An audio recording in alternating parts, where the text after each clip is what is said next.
കാതിലെത്തും പത്രങ്ങൾ media one podcast ആരംഭിക്കുകയാണ്. ഞാൻ PT നാസർ. പല മലയാള പത്രങ്ങളിലും, എല്ലാ പത്രങ്ങളിലുമല്ല, കൂടുതൽ പത്രങ്ങളിലും കർഷക സമരമാണ് ഇന്നും മുഖ്യ വാർത്ത.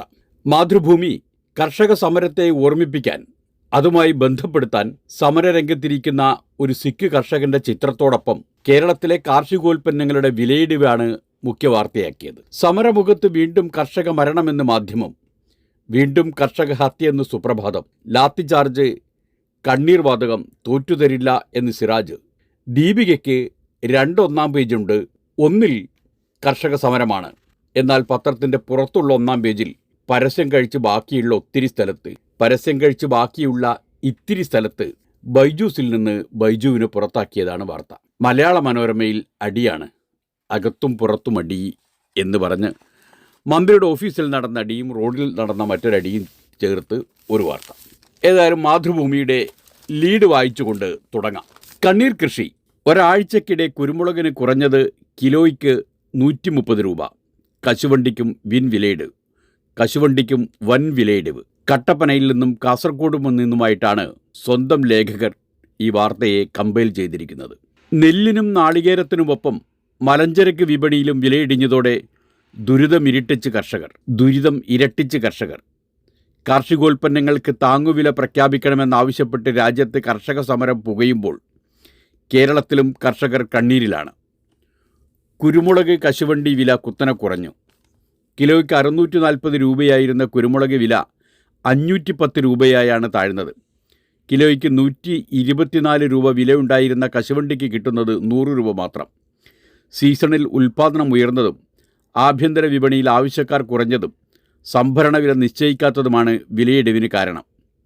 ജനുവരി തുടക്കത്തിൽ ഗുണമേന്മയനുസരിച്ച് 600-640 രൂപയ്ക്ക് ശേഖരിച്ചിരുന്ന കുരുമുളക് 510-525 രൂപയ്ക്കാണ് ഇടുക്കി ഹൈറേഞ്ചിൽ ശേഖരിക്കുന്നത്. നിലമ്പൂരിൽ കുരുമുളകിന് 490 രൂപയേ കിട്ടുന്നുള്ളൂ.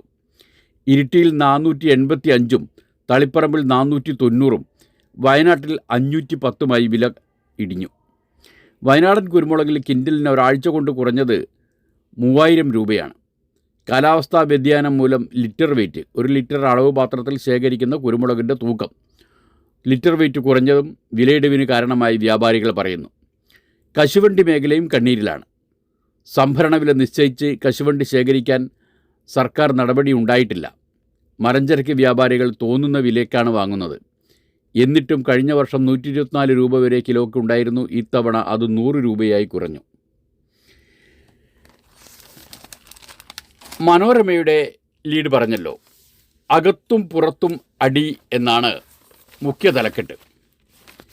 ജലവിഭവ മന്ത്രിയുടെ ഓഫീസിലെ അടിയാണ് വാർത്ത തുടങ്ങുന്ന കഥ. തിരുവനന്തപുരം. പ്രൈവറ്റ് സെക്രട്ടറിയെ കാണാൻ ജലവിഭവ മന്ത്രിയുടെ സെക്രട്ടേറിയറ്റിൽ ഓഫീസിലെത്തിയ ഇൻലാൻഡ് നാവിഗേഷൻ്റെയും കുട്ടനാട് പാക്കേജിൻ്റെയും ചുമതലയുള്ള ആലപ്പുഴയിലെ ഇറിഗേഷൻ വകുപ്പ് ചീഫ് എഞ്ചിനീയർ ശ്യാം ഗോപാലിനെ മന്ത്രിയുടെ additional private secretary S. Premji കയ്യേറ്റം ചെയ്തതായി പരാതി. ഉന്തിനും തള്ളിനുമിടെ ചീഫ് എഞ്ചിനീയറുടെ വലതുകൈക്ക് പരിക്കേറ്റു. സെക്രട്ടേറിയറ്റ് വളപ്പിലെ ക്ലിനിക്കിൽ ചികിത്സ തേടി. മന്ത്രി ഓഫീസിലെയും സമീപത്തെയും ജീവനക്കാരാണ് ഇരുവരെയും പിടിച്ചുമാറ്റിയത്. മുഖ്യമന്ത്രിയുടെ ഓഫീസ് സ്ഥിതി ചെയ്യുന്ന സെക്രട്ടേറിയറ്റ് നോർത്ത് ബ്ലോക്കിൽ വ്യാഴാഴ്ച രാവിലെ 10:45 സംഭവം. ശ്യാം ഗോപാൽ പരാതിയിൽ പറയുന്നത്, ഓഫീസിലെത്തിയപ്പോൾ മന്ത്രിയും പ്രൈവറ്റ് സെക്രട്ടറി B. ഗോപകുമാരൻ നായരും അവിടെ ഉണ്ടായിരുന്നില്ല. മന്ത്രിയുടെ special private secretary PC James ക്യാബിനിലേക്ക് ക്ഷണിച്ചപ്പോൾ അകത്തുണ്ടായിരുന്ന അഡീഷണൽ പ്രൈവറ്റ് സെക്രട്ടറി പ്രേംജി മുറിയിൽ നിന്ന് ഇറങ്ങിപ്പോടാ എന്ന് പറഞ്ഞ് ആക്രോശിക്കുകയും കയ്യേറ്റം ചെയ്യുകയും ചെയ്തു. നിങ്ങളാരാണത് പറയാനെന്ന് ചോദിച്ചപ്പോൾ ഉന്തും തള്ളുമുണ്ടായി. മന്ത്രിക്കും ജലവിഭവ പ്രിൻസിപ്പൽ സെക്രട്ടറിക്കും പരാതി നൽകി. S. പ്രേംജിയുടെ പ്രതികരണം അങ്ങനെയല്ല. ഓഫീസിൽ വെച്ച് ചീഫ് എഞ്ചിനീയറെ കണ്ടിരുന്നു. ചെറിയൊരു തർക്കമുണ്ടായി, കയ്യേറ്റം ചെയ്തിട്ടില്ല. മന്ത്രി റോഷി അഗസ്റ്റിൻ പറയുന്നത്, ചീഫ് എഞ്ചിനീയറും അഡീഷണൽ പ്രൈവറ്റ് സെക്രട്ടറിയും തമ്മിൽ ഓഫീസിൽ ചില പ്രശ്നങ്ങൾ ഉണ്ടായതായി അറിഞ്ഞു, പരാതി ലഭിച്ചിട്ടില്ല എന്നാണ്. ജലവിഭവ വകുപ്പ് പ്രിൻസിപ്പൽ സെക്രട്ടറി അശോക് കുമാർ സിംഗ് പറയുന്നത്, ചീഫ് എഞ്ചിനീയറുടെ പരാതി ശ്രദ്ധയിൽപ്പെട്ടിട്ടുണ്ട്, പരിശോധിക്കും എന്നാണ്. പരിശോധിക്കണമല്ലോ. പുറത്തുള്ള അടി റോഡിലടിയാണ്. അധ്യാപക ഡോക്ടർ ദമ്പതികളെ ബൈക്കിലെത്തിയ സംഘം കാറിനെ പിന്തുടർന്ന് മർദ്ദിച്ചു എന്നതാണത്. പൊന്നാനിയിൽ നിന്ന് ഇരുചക്ര വാഹനത്തിന് സൈഡ് നൽകിയില്ലെന്നാരോപിച്ച് 2 അംഗ സംഘം Cochin university of science and technology CUSAT associate പ്രൊഫസറെയും ഡോക്ടറായ ഭാര്യയെയും കാർ തടഞ്ഞു നിർത്തി മർദ്ദിച്ചു. കാറിൻ്റെ വശങ്ങളിലെ ചില്ല് അടിച്ചു തകർത്തു. ചില്ല് കയ്യിൽ തകർച്ച് ഡോക്ടർക്കും കുഞ്ഞിനും പരിക്കേറ്റു. സംഭവവുമായി ബന്ധപ്പെട്ട് പൊന്നാനി ഈശ്വരമംഗലം സ്വദേശികളായ പുഴവക്കത്ത് പറമ്പിൽ അനീഷ്, വള്ളിക്കാട്ട് വളപ്പിൽ ബിനീഷ് എന്നിവരെ പോലീസ് അറസ്റ്റ് ചെയ്തു. CUSAT association professor M Naufal, ഭാര്യ രാജഗിരി ആശുപത്രിയിലെ ഡോക്ടർ ഷഹർബാനു, 2 മക്കൾ എന്നിവർ സഞ്ചരിച്ച കാറാണ് ആക്രമിക്കപ്പെട്ടത്. വ്യാഴാഴ്ച രാത്രി 10:30 തിരൂർ ചമ്രവട്ടം റോഡിലായിരുന്നു സംഭവം. നൌഫലും കുടുംബവും കൊച്ചിയിൽ നിന്ന് കോഴിക്കോട് ഭാഗത്തേക്ക് വരികയായിരുന്നു. പൊന്നാനിയിൽ വെച്ചാണ് 2 അംഗ സംഘം ഇവരെ പിന്തുടരാൻ തുടങ്ങിയത്. തുടർച്ചയായി ഹോൺ മുഴക്കിയും ഉച്ചത്തിൽ ചീത്ത വിളിച്ചും ഇടയ്ക്ക് കാറിന് മുന്നിലേക്ക് ബൈക്ക് ഓടിച്ചു കയറ്റി 7 കിലോമീറ്റർ ദൂരം ഇങ്ങനെ പിന്തുടർന്നു. തിരൂർ ചമ്രവട്ടം റോഡിലെത്തിയപ്പോൾ കാറിന് കുറുകെ ബൈക്ക് നിർത്തി. ചില്ല് താഴ്ത്താനുള്ള ആവശ്യം നിരസിച്ചപ്പോൾ മുൻവശത്തെ ചില്ല് കല്ലും മറ്റും ഉപയോഗിച്ച് തകർക്കാൻ ശ്രമിച്ചു. വിജയിക്കാതെ വന്നതോടെ ഡ്രൈവറുടെ വശത്ത് ചില്ല് തകർത്തു. പരിഭ്രാന്തരായ കുട്ടികൾ നിലവിളിച്ചു. അതുവഴി വന്ന തിരുവനന്തപുരം സ്വദേശിയായ അഭിഭാഷകനും മറ്റ് യാത്രക്കാരും ഇടപെട്ടാണ് പ്രതികളെ പിന്തിരിപ്പിച്ചത്. ഇവർ തടഞ്ഞുവെച്ച പ്രതികളെ പൊന്നാനി പോലീസ് എത്തി അറസ്റ്റ് ചെയ്തു. ആക്രമണത്തിൽ തകർന്ന കാർ പോലീസ് സ്റ്റേഷനിലേക്ക് മാറ്റി. ഇവർ മറ്റൊരു കാറിൽ യാത്ര തുടർന്നു. കോടതിയിൽ ഹാജരാക്കിയ പ്രതികളെ റിമാൻഡ് ചെയ്തു. ഈ സംഭവത്തിൻ്റെ പശ്ചാത്തലത്തിൽ മലയാള മനോരമ എഡിറ്റോറിയലും എഴുതിയിട്ടുണ്ടെന്ന്, റോഡിൽ കലിക്ക് തടയിടണം എന്ന് പറഞ്ഞുകൊണ്ട്. ഇനി ആര് വിളിച്ചാലും പേര് ഫോണിൽ തെളിയും എന്ന തലക്കെട്ടിൽ ട്രായിയുടെ നിർദ്ദേശപ്രകാരം വരുന്ന പുതിയ സംവിധാനത്തെക്കുറിച്ച് മനോരമ വാർത്ത കൊടുത്തിട്ടുണ്ട്. ന്യൂഡൽഹി, മൊബൈൽ ഫോണുകളിലെത്തുന്ന കോളുകളിൽ സേവ് ചെയ്തിട്ടില്ലെങ്കിലും വിളിക്കുന്നയാളുടെ പേര് കാണാം. നമ്പറിനൊപ്പം പേരുകൂടി കാണിക്കുന്ന കോളിംഗ് നെയിം പ്രസൻറ്റേഷൻ രാജ്യത്ത് വൈകാതെ നടപ്പിലാക്കാൻ ടെലികോം വകുപ്പിനോട് ടെലികോം റെഗുലേറ്ററി അതോറിറ്റി ട്രായ് ശുപാർശ ചെയ്തു. തട്ടിപ്പ് കോളുകൾ തടയുകയാണ് ലക്ഷ്യം. ഇത് നടപ്പാക്കിയാൽ ട്രൂ കോളർ ആപ്പില്ലാതെ തന്നെ ഫോൺ വിളിക്കുന്നതാരെന്ന് നമുക്കറിയാം. ഉപയോക്താവ് ആവശ്യപ്പെട്ടാൽ മാത്രം CNP സൗകര്യം പ്രവർത്തിക്കുന്ന തരത്തിലായിരിക്കും സൗകര്യം. ഒരാൾക്ക് പേര് മറച്ചു വെക്കണമെങ്കിൽ അതിനും സംവിധാനമുണ്ടാകും. സിം എടുക്കാൻ ഉപയോഗിച്ച KYC തിരിച്ചറിയൽ രേഖയിലെ പേരായിരിക്കും സ്ക്രീനിൽ ദൃശ്യമാവുക. രേഖയിലുള്ള പേര് പിന്നീട് മാറ്റിയവർക്ക് തിരിച്ചറിയൽ രേഖ നൽകി തിരുത്താനും സൗകര്യമുണ്ടാകും. രാജ്യമാകെ നടപ്പാക്കും മുമ്പ് ഒരു ടെലികോം സർക്കിളിൽ പരീക്ഷണം നടത്തും. മാഹി പള്ളി ഇന്നു മുതൽ ബസലിക്കയാവുകയാണ്. പ്രഖ്യാപനം ഇന്ന് 3 മണിക്ക് തിരുസ്വരൂപം പൊതുവണക്കത്തിന് വെച്ചു. മലയാള മനോരമ കോഴിക്കോട് എഡിഷനിൽ 1-ാം പേജിൽ തന്നെ ആ വാർത്ത നൽകിയിട്ടുണ്ട്. കണ്ണൂർ, മാഹി സെൻറ്റ് തെരേസാസ് ദേവാലയത്തെ വടക്കൻ കേരളത്തിലെ ആദ്യ ബസിലിക്കയായി പ്രഖ്യാപിക്കുന്ന ചടങ്ങുകൾക്ക് ഭക്തി നിർഭരമായ തുടക്കം. ആയിരക്കണക്കിന് വിശ്വാസികളെ സാക്ഷി നിർത്തി തിരുനാളിൽ ചാർത്തുന്ന പ്രത്യേക ആടയാഭരണങ്ങളും കിരീടവും അണിച്ച് വിശുദ്ധ അമ്മ ത്രേസ്യയുടെ തിരുസ്വരൂപം പൊതുവണക്കത്തിനായി വെച്ചു. കോഴിക്കോട് ബിഷപ്പ് ഡോക്ടർ വർഗീസ് ചക്കാലക്കൽ കാർമ്മികത്വം വഹിച്ചു. ബിഷപ്പിൻ്റെ കാർമ്മികത്വത്തിൽ കുർബാന നടന്നു. ഇന്ന് വൈകിട്ട് 3-നാണ് ബസലിക്ക പ്രഖ്യാപന ചടങ്ങ്. Varappuzha archbishop doctor Joseph കളത്തിപ്പറമ്പിലിൻ്റെ കാർമ്മികത്വത്തിൽ കുർബാന നടക്കും. തുടർന്ന് ബസലിക്ക പ്രഖ്യാപനവും സമർപ്പണവും ബിഷപ്പ് ഡോക്ടർ വർഗീസ് ചക്കാലക്കൽ നിർവഹിക്കും. വയനാട്ടിലേക്കുള്ള തുരങ്കപാതയുടെ നിർമ്മാണത്തിന് താൽപ്പര്യവുമായി വമ്പന്മാർ വരുന്നു എന്ന വാർത്തയും മനോരമയിലുണ്ട്. ടെൻഡറിൻ്റെ അവസാന തീയതി 15 ദിവസത്തേക്ക് കൂടി നീട്ടി. കോഴിക്കോട്, മലബാറിൻ്റെ അഭിമാന പദ്ധതിയായ കോഴിക്കോട് വയനാട് തുരങ്കപാത നിർമ്മാണത്തിൽ താൽപ്പര്യമറിയിച്ച് 25-ലേറെ വൻകിട കമ്പനികൾ രംഗത്ത്. ജമ്മു കാശ്മീരിലെ പ്രശസ്തമായ അടൽ ടണൽ നിർമ്മിച്ച കമ്പനി ഉത്തരേന്ത്യയിൽ വൻ അണക്കെട്ടുകളിൽ വെള്ളത്തിനടിയിലൂടെ പെൻസ്റ്റോക്ക് ടണലുകൾ നിർമ്മിച്ച കമ്പനികളും ടെൻഡറിൽ പങ്കെടുക്കാൻ എത്തുമെന്നാണ് സൂചന. നിർമ്മാണ സ്ഥലത്തെക്കുറിച്ച് പഠനം നടത്താൻ ഈ കമ്പനികളെല്ലാം കഴിഞ്ഞ ദിവസം സ്ഥലത്തെത്തി. കമ്പനികളുടെ ആവശ്യം കൂടി പരിഗണിച്ച് ടെൻഡറിൻ്റെ അവസാന തീയതി 15 ദിവസത്തേക്ക് കൂടി നീട്ടിയിട്ടുണ്ട്. മാർച്ച് ഏപ്രിൽ മാസങ്ങളിൽ മാത്രമേ ഭൂമി ഏറ്റെടുപ്പ് നടപടികൾ പൂർത്തിയാകൂ.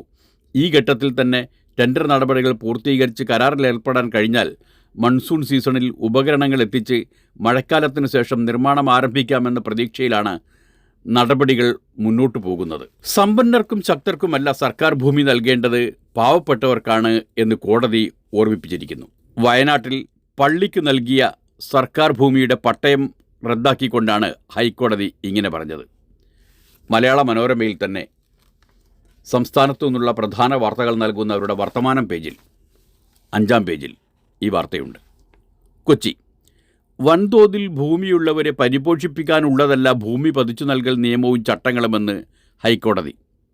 സമ്പന്നർക്കും ശക്തർക്കുമല്ല, പാവപ്പെട്ടവർക്കാണ് സർക്കാർ ഭൂമി നൽകേണ്ടതെന്നും ഹൈക്കോടതി അഭിപ്രായപ്പെട്ടു. വയനാട്ടിൽ പള്ളിക്ക് സർക്കാർ നൽകിയ 5.5358 ഹെക്ടർ ഭൂമിയുടെ പട്ടയം റദ്ദാക്കിയ ഉത്തരവിലാണ് ഹൈക്കോടതി ഇക്കാര്യം പറഞ്ഞത്. ഏക്കറിന് 100 രൂപ നിരക്കിൽ Mananthavady Kallody cent George forane പള്ളിക്ക് പതിച്ചു നൽകിയതാണ് റദ്ദാക്കിയത്. വീട് വയ്ക്കാൻ ഭൂമിയില്ലാത്ത ആദിവാസികളുടെ 6000 അപേക്ഷകൾ മറികടന്നാണ് കുറഞ്ഞ നിരക്കിൽ ഭൂമി പതിച്ചു നൽകിയതെന്നാരോപിച്ച് സാമൂഹിക പ്രവർത്തകൻ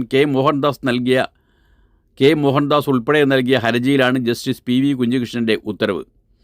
നിഷ്കളങ്കരായ, പുഞ്ചിരിക്കുന്ന വയനാട്ടിൽ ആദിവാസികളുടെ നെഞ്ചിലേക്ക് കത്തിയിറക്കുന്ന നടപടിയാണിതെന്ന് കോടതി വിമർശിച്ചു.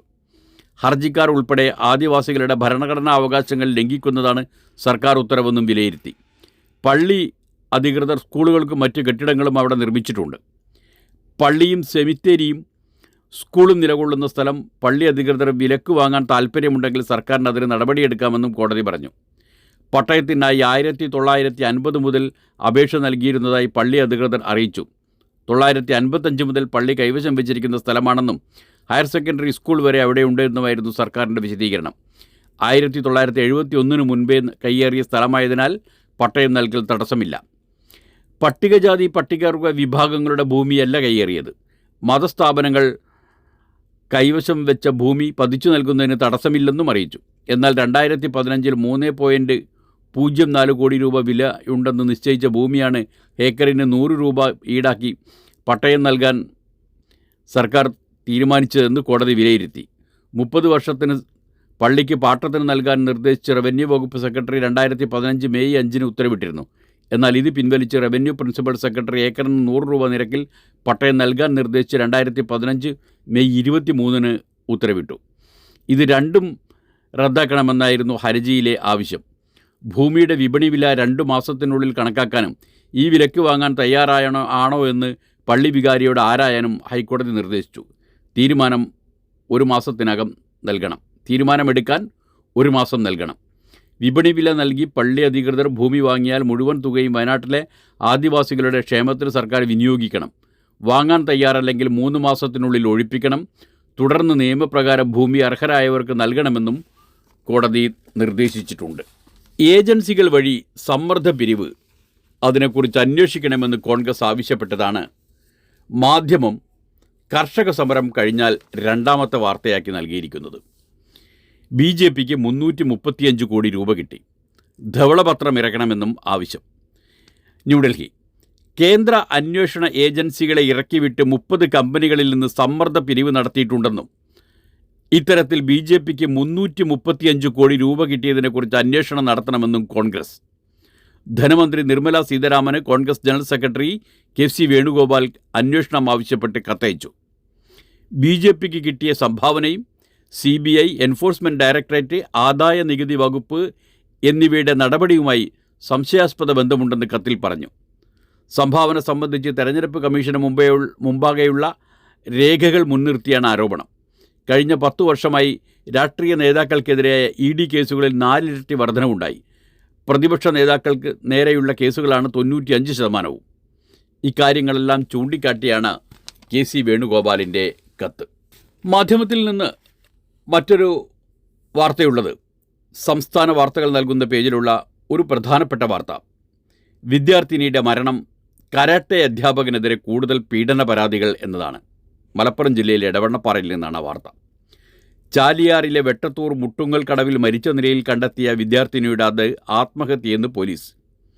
മരണത്തിന് മിനിറ്റുകൾക്ക് മുമ്പ് മൂത്ത സഹോദരിക്ക് വിദ്യാർത്ഥിനി അയച്ച വാട്സാപ്പ് മെസ്സേജിൽ താൻ ആത്മഹത്യ ചെയ്യുമെന്ന് സൂചന നൽകിയിരുന്നതായി വാഴക്കാട് CI രാജൻ ബാബു പറഞ്ഞു. സംഭവത്തിൽ കരാട്ടെ അധ്യാപകൻ ഊർക്കടവ് സ്വദേശി V സിദ്ദീഖ് അലിയെ പോക്സോ നിയമപ്രകാരം അറസ്റ്റ് ചെയ്തിരുന്നു. കരാട്ടെ അധ്യാപകൻ്റെ നിരന്തര പീഡനത്തെ തുടർന്ന് പെൺകുട്ടി കടുത്ത മാനസിക സമ്മർദ്ദത്തിലായിരുന്നുവെന്ന് രക്ഷിതാക്കൾ പറഞ്ഞു. അധ്യാപകനെതിരെ പരാതി നൽകാനിരിക്കെയാണ് വിദ്യാർത്ഥിനിയുടെ മരണം. വഴിയിൽ വെച്ച് കണ്ട യുവാക്കൾ പെൺകുട്ടിയുമായി വാർക്കത്തിറക്കമുണ്ടാക്കിയതായി ദൃക്സാക്ഷികൾ പറഞ്ഞിരുന്നു. മേൽവസ്ത്രമില്ലാതെയാണ് മൃതദേഹം കണ്ടെത്തിയതെന്നതിനാൽ സംഭവം കൊലപാതകമാണെന്ന ആരോപണവും ശക്തമായിരുന്നു. ഇതോടെയാണ് പോലീസ് അന്വേഷണം ഊർജിതമാക്കിയത്. അതേസമയം അറസ്റ്റിലായ കരാട്ടെ അധ്യാപകൻ സിദ്ദീഖ് അലിക്കെതിരെ വെളിപ്പെടുത്തലുമായി കൂടുതൽ വിദ്യാർത്ഥിനികൾ രംഗത്തെത്തി.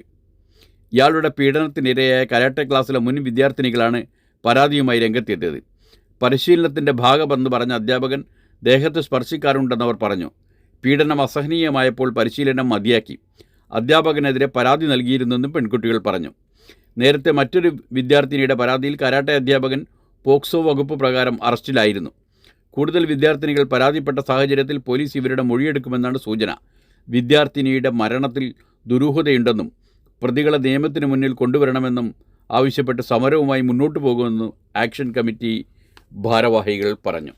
സുപ്രഭാതത്തിൻ്റെ ലീഡ് വാർത്ത പറഞ്ഞല്ലോ, കർഷക ഹത്യയാണ്. വീണ്ടും കർഷക ഹത്യ.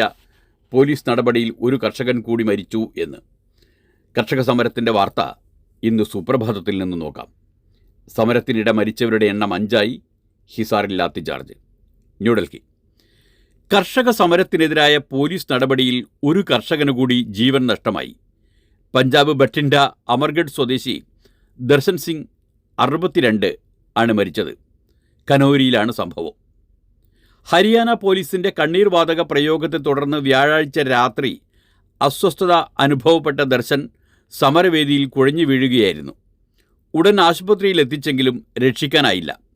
കണ്ണീർ വാതക ഷെല്ല് തലയിലേറ്റ് ബഠിൻഡ ബലോഹ സ്വദേശിയായ യുവകർഷകൻ സുഖ്രാം സിംഗ് കഴിഞ്ഞ ദിവസം മരിച്ചിരുന്നു. ഇതോടെ സമരത്തിനെതിരായ പോലീസ് നടപടിയെ തുടർന്ന് മരിച്ചവരുടെ എണ്ണം 5ആയി. ഹരിയാന പോലീസിൻ്റെ കണ്ണീർ വാതക പ്രയോഗത്തിൽ പരിക്കേറ്റ് ജീവൻ നഷ്ടപ്പെട്ട കർഷകരുടെ എണ്ണം വർദ്ധിക്കുകയാണ്.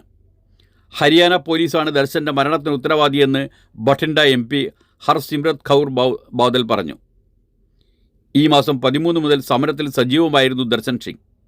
9 ഏക്കർ കൃഷിയുള്ള ദർശൻ സിംഗിന് 9 ലക്ഷം രൂപ കടമുണ്ട്.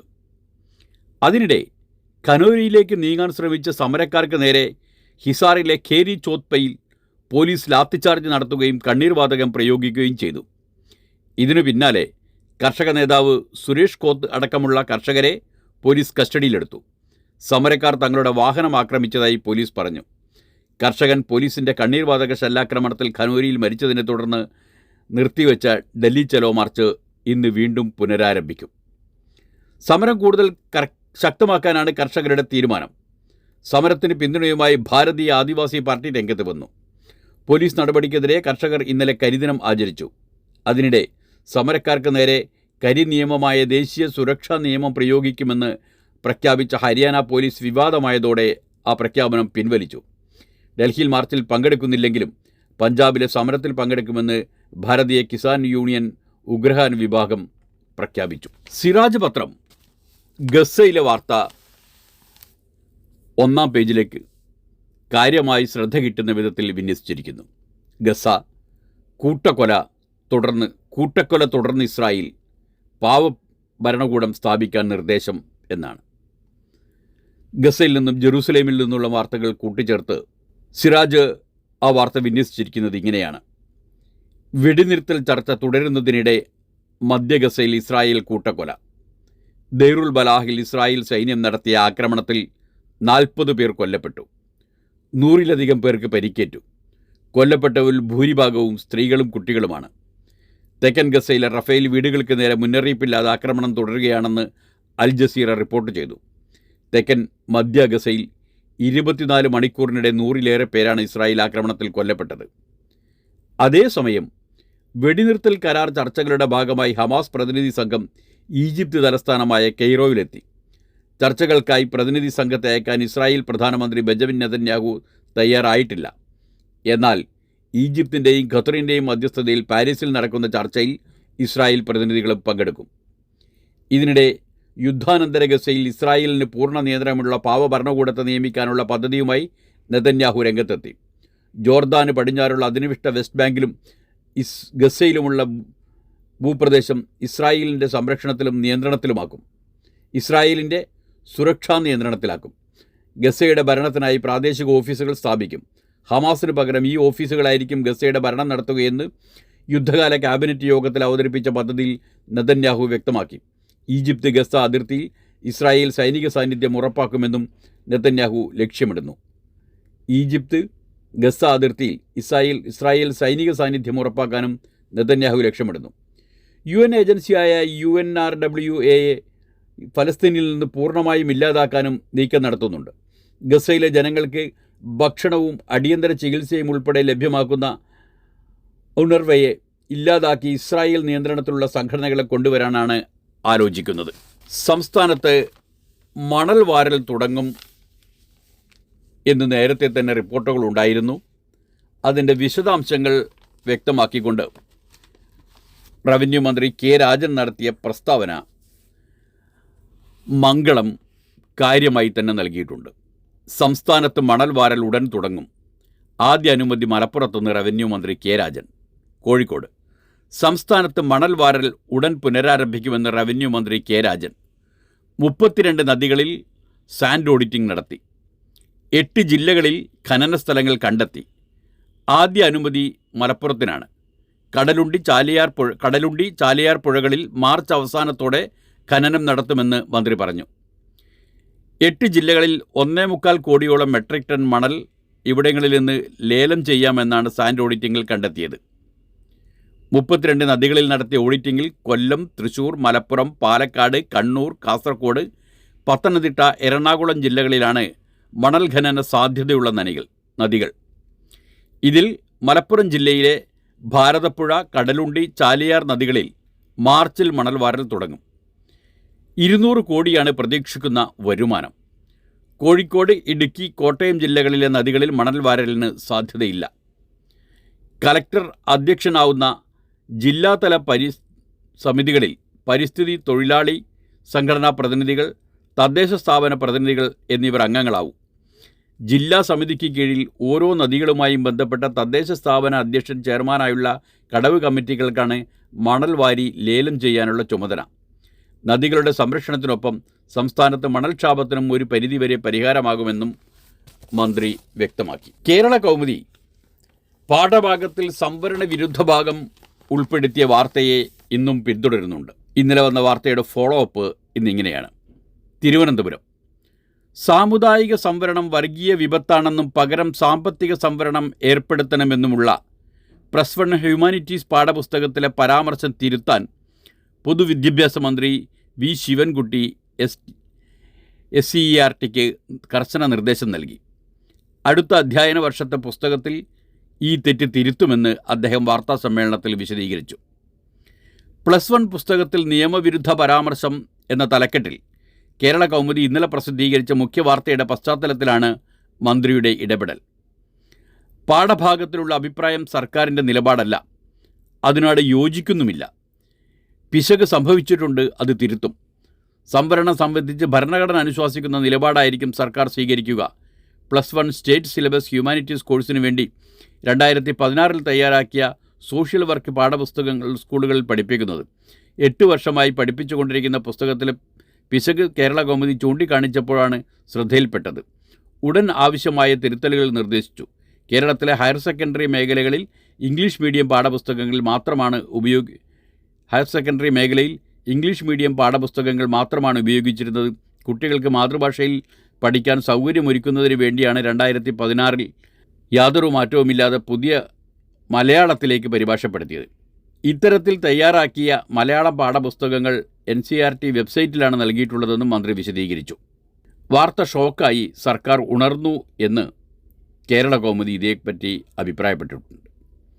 സാമുദായിക സംവരണം വർഗീയ വിപത്താണെന്നും പരിഹാരം സാമ്പത്തിക സംവരണമാണെന്നുള്ള +1 പുസ്തകത്തിലെ പരാമർശം സംബന്ധിച്ച് കേരള കൗമുദി വാർത്ത സർക്കാരിനെ ഞെട്ടിച്ചു.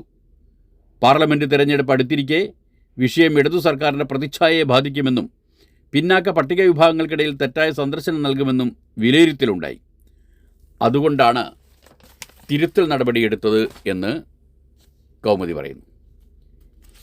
ദേശാഭിമാനിയുടെ മുഖ്യ വാർത്ത ഇന്നലെ പുറത്തു വന്ന തദ്ദേശ സ്വയംഭരണ വാർഡുകളിലെ ഉപതെരഞ്ഞെടുപ്പിൻ്റെ റിസൾട്ടാണ്. 7 വാർഡ് പിടിച്ചെടുത്തു, സീറ്റുകൾ ഇരട്ടിയാക്കി LDF എന്നാണ് ദേശാഭിമാനിയുടെ തലക്കെട്ട്. ഏക കോർപ്പറേഷൻ വാർഡിൽ LDFന് ഉജ്ജ്വല വിജയം. തലസ്ഥാനത്ത് BJPക്ക് കനത്ത തിരിച്ചടി. നെടുമ്പാശ്ശേരി പഞ്ചായത്ത് ഭരണം UDFന് നഷ്ടമായി.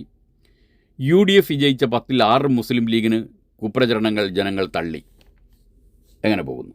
സംസ്ഥാനത്തെ 23 തദ്ദേശ വാർഡുകളിലേക്ക് നടന്ന ഉപതെരഞ്ഞെടുപ്പിൽ LDFന് ഉജ്ജ്വല വിജയം. UDFിൽ നിന്ന് 4 സീറ്റും BJPയിൽ നിന്ന് 3 സീറ്റും LDF അക്കൗണ്ടിലാക്കി. കഴിഞ്ഞ തവണ 5 വാർഡിൽ മാത്രം വിജയിച്ച LDF ഇത്തവണ സീറ്റ് ഇരട്ടിയാക്കി. 7 ഇടത്ത് CPIM-ഉം 2 ഇടത്ത് CPIയും 1 ഇടത്ത് സ്വതന്ത്രനും വിജയിച്ചു. 13 സീറ്റുണ്ടായിരുന്ന UDF ഇത്തവണ 10ആയി.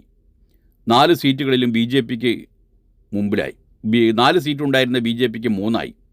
UDFിൽ നിന്ന് നെടുമ്പാശ്ശേരി പഞ്ചായത്ത് ഭരണം LDF പിടിച്ചെടുത്തു. ഉപതെരഞ്ഞെടുപ്പ് നടന്ന ഏക കോർപ്പറേഷൻ വാർഡിൽ LDF ഉജ്ജ്വല വിജയം നേടി. വർഷങ്ങളായി BJPയെ തുണച്ച തിരുവനന്തപുരം കോർപ്പറേഷനിലെ വെള്ളാർ വാർഡാണ് പിടിച്ചെടുത്തത്. അങ്ങനെ ആ വാർഡുകളുടെ എല്ലാം രാഷ്ട്രീയ സാഹചര്യങ്ങൾ ദേശാഭിമാനി വിശദീകരിക്കുന്നുണ്ട്. കണ്ണൂർ ജില്ലയിലെ മുഴപ്പിലങ്ങാട് പഞ്ചായത്ത് മമ്മാക്കുന്ന് വാർഡ് ഉപതെരഞ്ഞെടുപ്പിൽ വിജയിച്ച LDF സ്ഥാനാർത്ഥി AC നസിയത്ത് ബീവിയെ LDF പ്രവർത്തകർ, പ്രത്യേകിച്ച് CPM DYFE പ്രവർത്തകർ അവരുടെ കൊടിയോടുകൂടി ആനയിച്ചു കൊണ്ടുവരുന്ന ചിത്രവും ദേശാഭിമാനിയുടെ 1-ാം പേജിൽ നൽകിയിട്ടുണ്ട്. കറുത്ത പർദ്ദയിട്ട ഹിജാബ് ധരിച്ച നസിയത്ത് ബീവി ചുവന്ന മാല അണിഞ്ഞിട്ടുണ്ട്. ദേശാഭിമാനിയുടെ ഈ വാർത്തയെ പക്ഷേ നേരിടുകയാണ് BJPയുടെ പത്രമായ ജന്മഭൂമി 1-ാം പേജിൽ.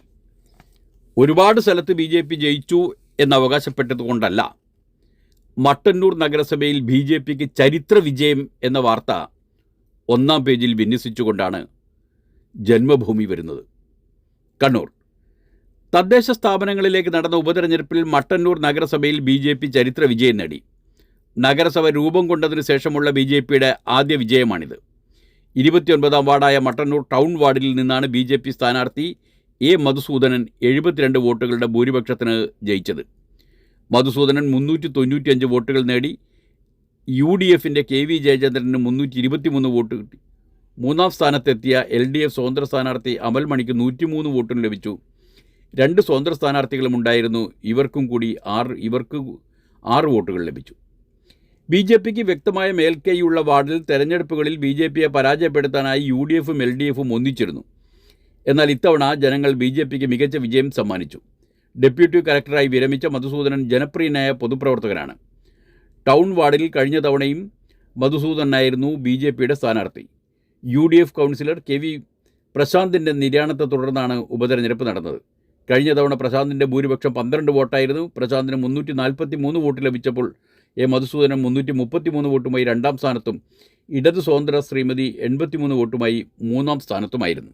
അത് കഴിഞ്ഞ തവണ. ഏതായാലും ഇത്തവണ മട്ടന്നൂർ നഗരസഭയിൽ എന്ന് പറഞ്ഞാൽ CPMൻ്റെ നഗരസഭയിൽ BJP വിജയിച്ചിരിക്കുന്നു. അറിയാമല്ലോ, KK ശൈലജ ടീച്ചറുടെ നാടാണ് മട്ടന്നൂർ. ശൈലജ ടീച്ചറുടെ ജീവിത പങ്കാളിയായ CPM നേതാവ് തന്നെയാണ് മട്ടന്നൂർ നഗരസഭയുടെ പിതാവ്. ഏതായാലും BJP അവിടെ കാലുറപ്പിക്കുകയാണ് എന്ന് CPMകാർ മനസ്സിലാക്കണം. ചന്ദ്രികയിൽ റഷ്യയിൽ ജയിലിൽ വെച്ച് കൊല്ലപ്പെട്ട പ്രതിപക്ഷ നേതാവ് അലക്സിനി നവാൽനിയുടെ മൃതദേഹം സംബന്ധിച്ച വാർത്ത ഇന്നുമുണ്ട്. മൃതദേഹം കാണിച്ചു, രഹസ്യമായി സംസ്കരിക്കാൻ സമ്മർദ്ദമുണ്ട് എന്ന വെളിപ്പെടുത്തലുമായി നവാൽനിയുടെ അമ്മ വരികയാണ്. ചന്ദ്രിക അത് വാർത്തയാക്കിയിട്ടുണ്ട്. മോസ്കോ ജയിലിൽ മരിച്ച റഷ്യൻ പ്രതിപക്ഷ നേതാവ് അലക്സി നവാൽനിയുടെ മൃതദേഹം കാണാൻ റഷ്യൻ പോലീസ് അനുമതി നൽകിയതായി അദ്ദേഹത്തിൻ്റെ മാതാവ് ലുഡ്മില നവാൽനി പറഞ്ഞു. കഴിഞ്ഞ ബുധനാഴ്ച രാത്രിയോടെ മോർച്ചറിയിൽ കൊണ്ടുപോയി മകനെ കാണിച്ച ശേഷം മരണ സർട്ടിഫിക്കറ്റ് ഒപ്പിട്ട് വാങ്ങിയതായും വീഡിയോ സന്ദേശത്തിലൂടെ അവർ പറഞ്ഞു. നവാൽനിയുടെ മൃതദേഹം രഹസ്യമായി സംസ്കരിക്കാൻ റഷ്യ നീക്കം നടത്തുന്നുണ്ടെന്നും അതിനായി തനിക്ക് മേൽ സമ്മർദ്ദം ചെലുത്തുന്നുണ്ടെന്നും മാതാവ് പറഞ്ഞു. മൃതദേഹം സംസ്കരിക്കേണ്ട സ്ഥലവും സമയവും തീയതിയും ഉൾപ്പെടെ വ്യവസ്ഥകൾ അധികൃതർ തനിക്ക് മേൽ ഭീഷണിപ്പെടുത്തി സ്ഥാപിക്കുകയാണെന്ന് അവർ പറഞ്ഞു. ഇത് അംഗീകരിക്കാനാവില്ല. നവാൽനി തൻ്റെ മകനാണ്. അവനുമേലുള്ള അവകാശം കുടുംബത്തിന് മാത്രമാണെന്നും അവർ പറഞ്ഞു. മകൻ്റെ മൃതദേഹം വിട്ടുനൽകാൻ അധികൃതർ വിസമ്മതിച്ചതിനെ തുടർന്ന് നവാൽനിയുടെ മാതാവ് റഷ്യൻ കോടതിയെ സമീപിച്ചിരുന്നു. ഇതിനു പിന്നാലെയാണ് അവർ മൃതദേഹം കാണിക്കാനുള്ള നടപടിയുണ്ടായത്. നവാൽനിയുടെ പ്രസ് സെക്രട്ടറി മാതാവിന് സമർപ്പിച്ച മെഡിക്കൽ റിപ്പോർട്ടിൽ സ്വാഭാവിക കാരണങ്ങളാണ് അദ്ദേഹത്തിൻ്റെ മരണകാരണമായി ചൂണ്ടിക്കാട്ടുന്നത്. എന്നാൽ നവാൽനി കൊല്ലപ്പെട്ടതാണെന്ന് അദ്ദേഹത്തിൻ്റെ പങ്കാളി യൂലിയ ആരോപിച്ചു. മരണവാർത്തയറിഞ്ഞ് നവാൽനിയുടെ മൃതദേഹം ഏറ്റുവാങ്ങാനെത്തിയ മാതാവിനെ ജയിലിലെ ഉദ്യോഗസ്ഥർ തടഞ്ഞിരുന്നു. നവാൽനിയെ ഒരു നോക്ക് കാണാൻ പോലും മാതാവിനോ പങ്കാളിക്കോ മറ്റ് ബന്ധുക്കൾക്കോ അനുമതി നൽകിയിരുന്നില്ല. ഇതേ തുടർന്ന് നവാൽനിയുടെ അനുയായികൾ ജയിലിന് മുന്നിൽ ഉപരോധ സമരം നടത്തിയിരുന്നു. പിന്നാലെ അമേരിക്കൻ പ്രസിഡന്റ് ജോ ബൈഡൻ നവാൽനിയുടെ പങ്കാളിയെയും മകൾ ദഷ നവാൽനിയെയും സന്ദർശിച്ചിരുന്നു.